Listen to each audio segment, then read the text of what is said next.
दोस्तों, क्या आपको पता है कि पश्चिम बंगाल की मुख्यमंत्री ममता बनर्जी जब अपना पहला चुनाव लड़ रही थी तो उस चुनाव में वो ममता बनर्जी के आगे डॉक्टर ममता बनर्जी लिखकर खुद को प्रचारित कर रही थी। लेकिन दोस्तों, जब इस डिग्री यानी डॉक्टर की डिग्री का पर्दाफाश हुआ तो पता चला कि ममता बनर्जी जो डॉक्टर यानी पीएचडी की डिग्री लेकर खुद को प्रचारित कर रही हैं वो डिग्री ही फर्जी है। दोस्तों, क्या आपको पता है कि पश्चिम बंगाल की मुख्यमंत्री को पेंटिंग का बहुत शौक है और यही पेंटिंग का शौक उनके गले की एक बार हड्डी बन गया। एक पेंटिंग उनकी 1,80,00,000 रुपए में बिकी और वही पेंटिंग जो खरीदने वाला था वो 4,000 करोड़ रुपए के घोटाले का बहुत बड़ा मास्टरमाइंड था। दोस्तों, आज मैं ममता सरकार के 5 सबसे बड़े भ्रष्टाचार का पर्दाफाश करने आया हूं। दोस्तों, इससे पहले इसी चैनल पर मैंने ममता बनर्जी की पूरी बायोग्राफी बनाई है और उस बायोग्राफी को आप देख भी सकते हैं। उसी बायोग्राफी के कमेंट में बहुत सारे कमेंट्स आ रहे थे कि आपने ममता बनर्जी की अच्छाइयां तो बहुत बता दी,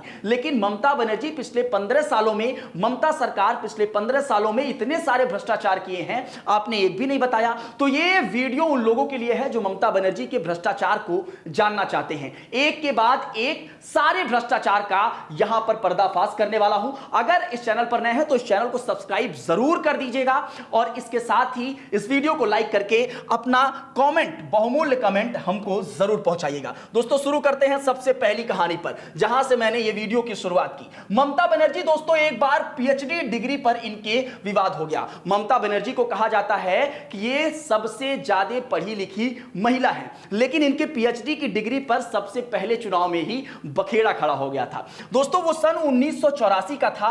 ममता बनर्जी जादवपुर सीट से चुनाव लड़ रही थी। इसी चुनाव में उनको जीत भी हासिल हुई, लेकिन दोस्तों जो विवाद था वो ये था कि डॉक्टर ममता बनर्जी लगाकर ये खुद को प्रचारित कर रही थी। यहां तक कि जो होर्डिंग, पोस्टर, टेम्पलेट, तमाम चीजें बन रही थी उसमें ये इनका नाम डॉक्टर ममता बनर्जी लिखकर प्रचारित किया जा रहा था। दोस्तों, यहां तक कि जादवपुर क्षेत्र के जितनी दीवारें थी उन दीवारों पर भी डॉक्टर ममता बनर्जी लिखा जा रहा था। अब हुआ क्या, जब ये तमाम दावे हुए तो ममता बनर्जी ने आगे आकर कहा कि हमने यूनिवर्सिटी ऑफ ईस्ट जॉर्जिया से, यूएसए से पीएचडी की डिग्री हासिल की है। अब दोस्तों, बहुत सारे रिपोर्ट से दावा करते हैं कि इन्होंने पीएचडी में जिस इनका जो थीसिस का विषय था वो इंपैक्ट ऑफ मुगल हरम ऑन द स्टेट पॉलिसी बताया गया। दोस्तों, लोगों और मीडिया ने बहुत सारे सवाल खड़े किए कि भाई ममता बनर्जी के पास ये डिग्री आई कहां से इन्होंने पढ़ाई की है, वो यूनिवर्सिटी है कहां,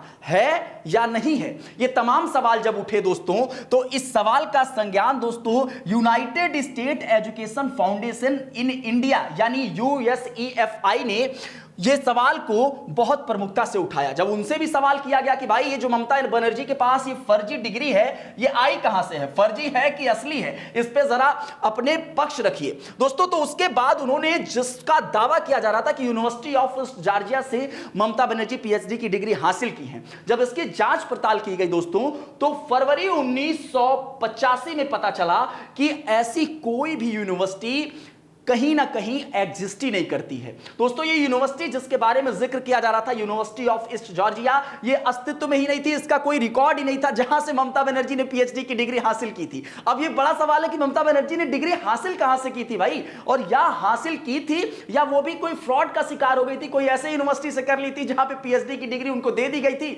और वो डिग्री फर्जी थी और वो यूनिवर्सिटी भी पूरी तरीके से फर्जी थी। इसका हालत ये हुआ दोस्तों कि इस विवाद के सामने आने के बाद ममता बनर्जी डॉक्टर अपने टाइटल से पूरी तरीके से इस्तेमाल करने से बंद कर दिया और उसके बाद से ममता बनर्जी ही नहीं, डॉक्टर ममता बनर्जी नहीं बन पाई। और बहुत सारे रिपोर्ट्स दावा करते हैं कि पीएचडी की डिग्री जो है वो हासिल की हुई है, लेकिन इस पर सवाल बहुत अधिक बार बार उठते रहते हैं। दूसरा घोटाला दोस्तों, इसको भ्रष्टाचार का एक बहुत बड़ा ममता बनर्जी सरकार को लेकर और इसके अलावा ममता सरकार पर लेकर ये बहुत बड़ा एक तरीके से कह सकते हैं कलंक है। ये है शारदा चीट फंड घोटाला और पेंटिंग स्कैम। जरूर से इसको अच्छे से समझने की कोशिश करिएगा दोस्तों।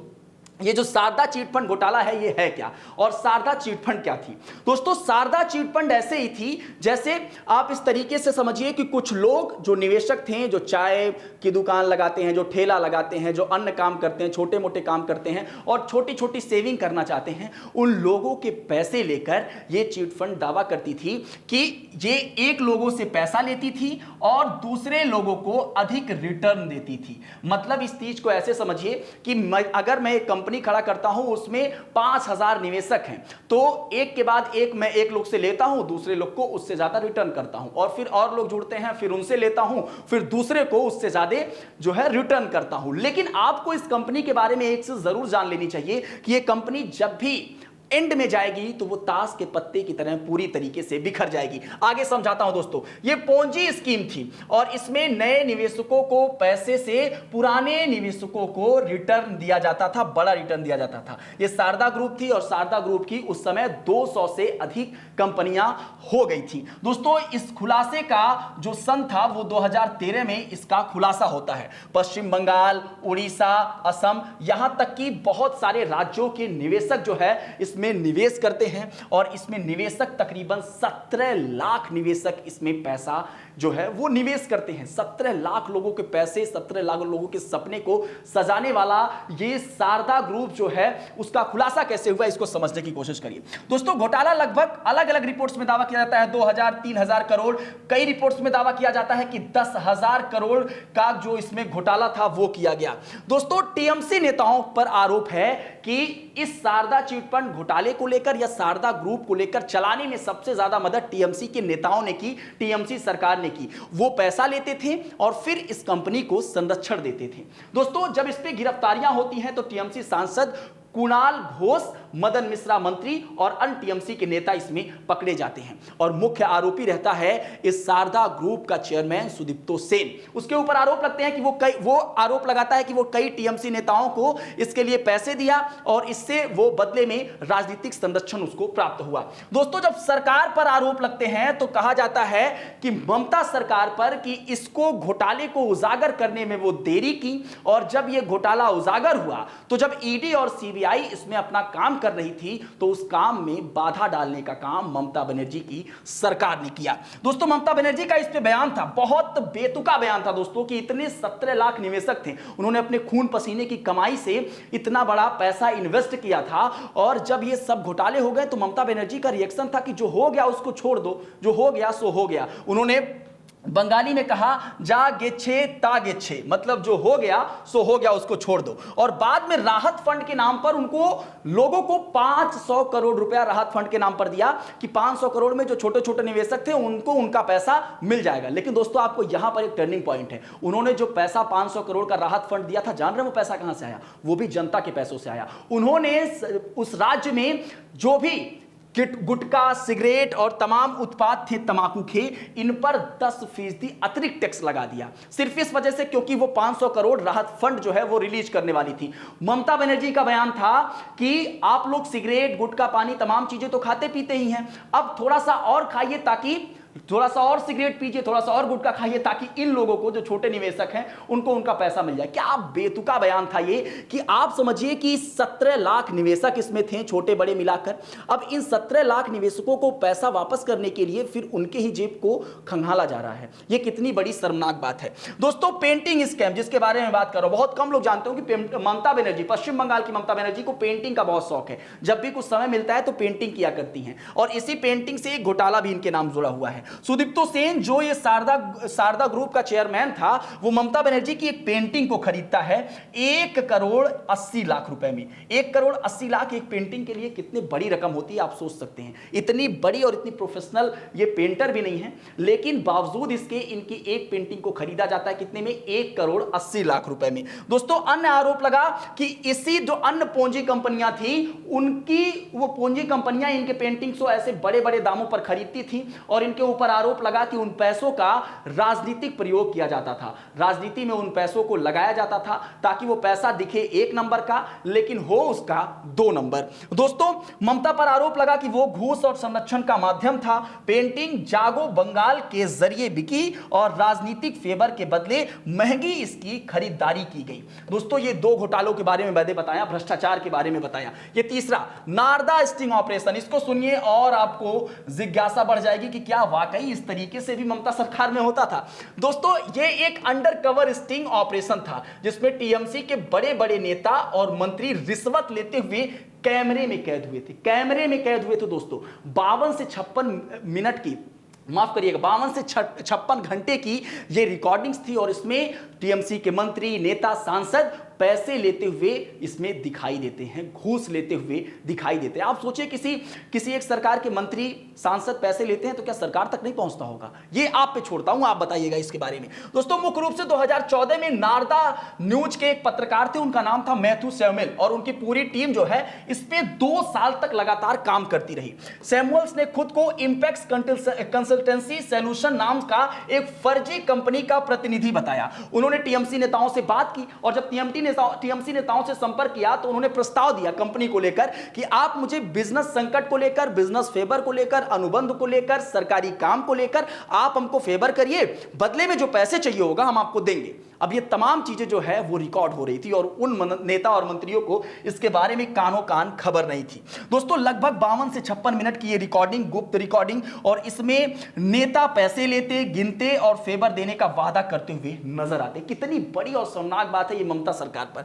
दोस्तों, सीबीआई ने 12 टीएमसी नेताओं के खिलाफ एफआईआर दर्ज की और गिरफ्तारी के बाद टीएमसी कार्यकर्ताओं ने सीबीआई ऑफिस के बाहर हिंसक प्रदर्शन किया, पत्थरबाजी की टीएमसी नेताओं ने और जूते और बोतलें तक फेंकी। दोस्तों, ममता यहां पर इनका रोल आता है। 6 घंटे तक उन मंत्रियों के लिए, सांसदों के लिए ये धरने दी जिन मंत्रियों और सांसदों को कैमरे के सामने रिकॉर्डिंग में उनको घूस लेते हुए देखा गया। उनके लिए एक सरकार की सबसे बड़ी नेता, उस पार्टी की सबसे बड़ी नेता जो है वो उन नेता और मंत्रियों जो घूस लेते हैं उनके लिए 6 घंटे तक धरना देती हैं। दोस्तों, उन्होंने सीबीआई अधिकारियों से कहा मुझे भी गिरफ्तार कर लो, मामला लंबित है और सभी जो आरोपी हैं वो इस समय बेल पे हैं, हो सकता है प्रचार भी कर रहे हों। बहरहाल आगे बढ़ते हैं। एसएससी घोटाला, अब बताइए, इतना बड़ा घोटाला एक और आ गया। इसमें था कि पैसे दीजिए और नौकरी पाइए। ये कितना बड़ा घोटाला है। युवाओं को किस तरीके से बर्बाद किया जा रहा है। पैसे दे दो भैया, हम तुमको नौकरी दे देंगे, और बहुत बड़े पैमाने पर 24-25 हजार लोगों को पैसे देकर नौकरी दी गई। समझिए इस पूरे मामले को। 2016 में वेस्ट बंगाल में सेंट्रल स्कूल सर्विस कमीशन ने राज्य के सरकारी और सरकारी सहायता प्राप्त स्कूलों में असिस्टेंट टीचर के लिए ग्रुप सी और D non stopping teaching staff में भर्ती की थी। लगभग भर्ती जो थी वो 24,640 भर्तियां थी, लेकिन बावजूद इसके इसमें 25,753 लोगों को अपॉइंट कर दिया गया। इसमें क्या क्या किए गए समझिए, कैसे कैसे इस चीज को पिरोया गया। मेरिट लिस्ट में हेराफेरी कर दी गई। जो ओएमआर सीट होती है, बूंदी बूंदी लगाना होता है, जो टेस्ट के लिए आता है, जो परीक्षा जवाब देने जाते हैं। दोस्तों, ओएमआर सीट्स में छेड़छाड़ी की गई। यहां पर दोस्तों आयोग उम्मीदवार को ऊंची रैंकिंग देकर उनकी नियुक्ति कर दी गई। पैसे लेकर लाखों से करोड़ों रुपए नौकरियां बेच दी गई। कुछ उम्मीदवारों ने ब्लैंक ओएमआर जमा किया और उनको फिर भी नौकरी दे दी गई। इसके अलावा पैनल खत्म होने के बाद भी अपॉइंटमेंट किया गया और इसके साथ ही दोस्तों इस पूरे सिस्टम पर आरोप लगा कि यह सिस्टमैटिक फ्रॉड किया गया है। तो दोस्तों, पार्थ चटर्जी जो उस समय शिक्षा मंत्री थे और ममता बनर्जी के बेहद करीबी, दोस्तों इस घोटाले में कई मास्टरमाइंड को उनके करीबी के तौर पर गिरफ्तार किया गया और उसमें नाम आया। कितना बड़ा घोटाला, युवाओं के लिए कितनी शर्मिंदगी की बात है कि वो नौकरी नहीं उनको दिया जा रहा है, लेकिन जब नौकरी दिया जा रहा है, जब उनके लिए वैकेंसी आ रही है तो उनको पैसे देने पड़ रहे हैं और उसके बाद उनको नौकरी मिल रही है। बाद में जान रहे हैं इन 25,000 जो युवा थे इनके साथ क्या हुआ, इनको नौकरी से निकाला गया और जितने महीने तक इन्होंने काम किया था, जो भी तनख्वाह लिया था, उन तनख्वाह को फिर से सरकार को वापस करना पड़ा। कितनी बड़ी शर्मिंदगी की बात है ये ममता सरकार पर। दोस्तों, इसके पहले वाली वीडियो मैंने बहुत पॉजिटिव की थी, लेकिन यहां पर मैंने केवल उनके बारे में भ्रष्टाचार की एक एक परतें खोल रहा हूं। संदेश खाली पिछले चुनाव में आपने बहुत देखा होगा, इसके बारे में बहुत चर्चा हो रही थी। इसमें हुआ यह था दोस्तों कि एक टीएमसी का ही एक नेता था जिसका नाम था शाहजहां। ये शाहजहां महिलाओं पर, इसके ऊपर आरोप लगा कि महिलाओं का उत्पीड़न, उसके अलावा उसके साथ उन महिलाओं के साथ अनैतिक काम करता था और जमीन हड़पने के उसके ऊपर गंभीर आरोप लगे। ये महिलाओं की सुरक्षा और टीएमसी शासन पर भ्रष्टाचार और गुंडागर्दी का सबसे बड़ा संदेश खाली जो है वो सबसे बड़ा गुंडागर्दी और इसके अलावा भ्रष्टाचार का आरोप बन गया। दोस्तों ईडी टीम पर सैकड़ों लोग, जब ईडी टीम इस पे जांच वगैरह करने गई तो ईडी टीम जब वहां पहुंची तो वहां पे सैकड़ों लोग उनके ऊपर टीएमसी के जो कार्यकर्ता थे हमला कर देते हैं। इसमें दोस्तों हुआ यह कि टीएमसी के ईडी के 3 अधिकारी जो है इसमें घायल हो जाते हैं, वाहन उनके क्षतिग्रस्त हो जाते हैं और शाहजहां जो मुख्य आरोपी था वो मौके से भाग जाता है। 55 दिनों तक वो गायब रहता है। सरकार भी इसमें कोई मदद नहीं करती है कि उसको पकड़ के लेके आओ। यहां तक कि राज्य सरकार के ऊपर आरोप लगता है पुलिस ने उसको टीएमसी के नेताओं से बचाने के लिए पूरा सहयोग किया। मतलब राज्य सरकार जो है उसी आरोपी को बचाने के लिए 55 दिनों तक उसको इधर उधर टहलाती रही, लेकिन पकड़वाई नहीं। शाहजहां टीएमसी का स्थानीय मजबूत नेता था, जिला परिषद सदस्य था और पूर्व मंत्री ज्योति प्रिया मलिक के राशन के घोटाले से इसका नाम जुड़ा हुआ था। शेख शाहजहां को क्षेत्र में डर का साम्राज्य चलाने का बताया जाता था और आरोप था कि उसने मछली व्यापार और जमीन हड़प कर बहुत बड़ी संपत्ति खड़ा कर ली है। यह घटना दोस्तों महिलाओं की सुरक्षा पर और ममता बनर्जी की सरकार पर आलोचना का बहुत बड़ा मुद्दा बन गया। दोस्तों ये पांच ऐसे भ्रष्टाचार थे जो सबसे बड़े थे, मैंने आपके सामने लाकर रखा। अब आप डिसाइड करिए कि इस बार जब चुनाव में आप वोट करने जा रहे हैं तो आप किसको वोट करेंगे। कोई सरकार दूध की धूली नहीं है, लेकिन ये 5 ऐसे घोटाले हैं जो आपको ये समझाएंगे कि ममता सरकार में क्या क्या हुआ था। मैंने पॉजिटिव स्टोरी भी की है, नेगेटिव। अगर ये वीडियो और रिसर्च आपको पसंद आया हो तो प्लीज इसको आगे फॉरवर्ड करिएगा ताकि और भी लोग इस घोटाले और इस भ्रष्टाचार को समझ सके। अगर इस पर आपकी कोई प्रतिक्रिया है तो कमेंट के माध्यम से जरूर बताइएगा। बहुत बहुत धन्यवाद।